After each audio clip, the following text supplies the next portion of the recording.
可见总统蔡英文的照片。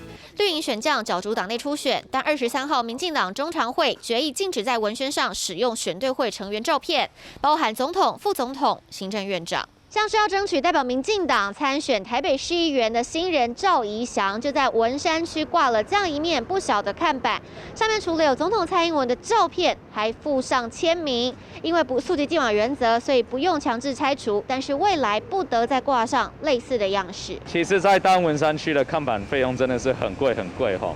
那我们现在可能看板都已经到。3到5万之间的一些小型的海报或看板，那这个我们会适时做更换。禁止出现在宣传品上的民进党选对会成员有蔡英文、赖清德、行政院长苏贞昌、民进党立院党团总召柯建铭、桃园市长郑文灿、高雄市长陈其迈、前交通部长林佳龙、前民进党秘书长洪耀福和现任秘书长林锡耀，共9位。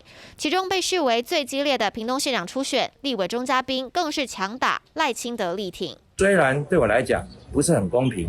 因为我的确是得到了当事人的首肯的推荐，为了让民进党的大选能够赢取胜利，我愿意呢来配合党中央的一切决定。我一定不会跟总统来合挂看板，带给他困扰。我们会撤下所有和选对会成员的看板和布条，也不会再悬挂。 周春米直接把有赖清德照片的看板下架，还有要争取连任的高雄市议员竞选小物纸本宣传都已经印上大咖合照，现在恐怕都不能用。初选祭出严格规范，避免选将抢大咖，唯一支持全力维持党内团结。3立选黄大丰、张慧琪台报道。